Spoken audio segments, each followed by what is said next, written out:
Morning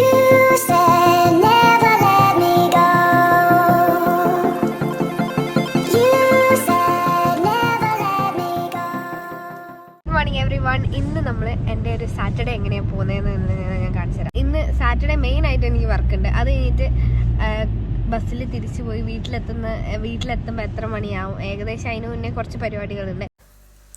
1 മണിക്ക് ബ്രേക്കായി, പക്ഷെ ഭയങ്കര മടുപ്പുള്ള ബ്രേക്കായിരുന്നു. സോ എനിക്ക് നല്ല ജലദോഷമൊക്കെ ആയതുകൊണ്ട് പ്ലാൻസ് ഒക്കെ ക്യാൻസൽ ചെയ്തു. ഭയങ്കര ജലദോഷം, നല്ല തണുപ്പായതുകൊണ്ട് മൂക്കൊക്കെ അടഞ്ഞിരിക്കുക. സോ നേരെ വീട്ടിലേക്ക് പോകാൻ ഞാൻ വെച്ചത്. അപ്പം വീട്ടിലെത്തിയിട്ട് നല്ല ചൂടുള്ള കഞ്ഞി കുടിച്ചിരിക്കാം. വീട്ടിലെത്തി അപ്പം കഞ്ഞി കുടിച്ചു, ഇനി കുളിക്കണം. നല്ല വിശപ്പുണ്ടായിരുന്നു. സോ വന്നപാട് തന്നെ ഫുഡ് കഴിച്ചു. ഗൈസ്, നമ്മൾ ചൂട് ചായ ഒക്കെ ആയിട്ട് നല്ല സെറ്റായിട്ട് അതിന് ഡാൻസ് പ്രാക്ടീസ് ഉണ്ട്. ഡാൻസ് പ്രാക്ടീസ് കഴിഞ്ഞാൽ നേരെ കട നീ പോയി ഉണ്ടാക്കും. അപ്പം ചൂട് ചായ ഒക്കെ ആയിട്ട് നല്ല ചൂടുള്ള ചായ. എന്ത് ചെയ്യാനാ. ഇന്ന് ഡിന്നർ പ്രിപ്പറേഷൻസ് ഒക്കെ ഭയങ്കരമായിട്ട് വൈകി.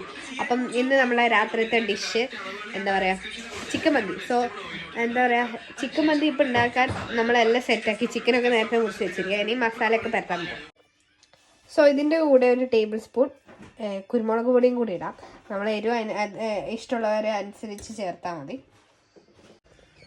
സോ ഇപ്പം ഇത് ഒക്കെ മസാലയൊക്കെ ഇട്ട് വെച്ചുകൊണ്ട് നമുക്കിനി ഇത് പെരക്കാം. സോ ഇപ്പം പെരട്ടി വെച്ചതൊക്കെ നമ്മൾക്ക് നല്ലോണം ഇങ്ങനെ ഇളക്കാം. മസാല നല്ലോണം ചിക്കന് പിടിക്കട്ടെ, എന്നാൽ ടേസ്റ്റ് കുറച്ച് കൂടും. അങ്ങനെ ചിക്കൻ വേകാൻ വേണ്ടി അത് അടുപ്പില്ലാതെ വെച്ചിട്ടുണ്ട്. ഒരു 15 മിനിറ്റ്സ് ഒക്കെ കഴിഞ്ഞിട്ട് അതിൻ്റെ സ്റ്റേജ് നോക്കാം. ഓക്കെ. അപ്പം നമ്മൾ അരി ഇട്ടിട്ടുണ്ട്. ബസ്മതി അരി ഇല്ലാത്തതുകൊണ്ട് നമ്മൾ ഇപ്പം ജീരകശാല അരിയാണ് ഇട്ടത്. സോ അതിൻ്റെ അകത്തേക്ക് ആദ്യം നമ്മൾ നെയ്യിട്ട് അണ്ടിപ്പരിപ്പ്, മുന്തിരിങ്ങ, ക്ലോവ്സ് അങ്ങനത്തെ ഒക്കെ ഇട്ടു. ഇനി അരിയും ഇട്ട് അരി 3 വട്ടം കഴിക്കാൻ മതി. സോ ഇപ്പം മന്തീൻ്റെ ഗ്രേവി ഇങ്ങനെ ആയിട്ടുണ്ട്. അതുകൊണ്ട് നമുക്ക് ഇത് കുറച്ചും കൂടി ഒന്ന് വെന്ത് വരാനുണ്ട്. സോ വെന്ത് വരുന്നവരെ നമുക്ക് വെയിറ്റ് ചെയ്യാം. മന്തീൻ്റെ കൂടെ സ്പെഷ്യലായിട്ട് ഒരു നല്ല അടിപൊളി മഞ്ഞൊക്കെ കാരണം നല്ല സുഖമായിരിക്കും. നല്ല ചൂടുള്ള മന്തിയൊക്കെ അടിച്ച് ഇരിക്കും. സോ ഇപ്പം ചിക്കൻ ഞാൻ വേറൊരു പാത്രത്തിലേക്ക് എടുത്ത് വെച്ചിട്ടുണ്ട്. അതിൻ്റെ കൂടെ ഇപ്പം ഗ്രേവിയും ചോറും ഒന്നിച്ച് മിക്സ് ആക്കി വെച്ചിട്ടുണ്ട്. സോ മന്തി സെറ്റായി. അപ്പം നമുക്ക് എല്ലാവർക്കും മന്തി കഴിക്കാം. ഓക്കെ. സോ നല്ല അടിപൊളി മന്തി റെഡി. അപ്പോൾ ഇതിൻ്റെ കൂടെ കുറച്ച് കന്തരി ചമ്മന്തിയും കൂടെ സെറ്റ്.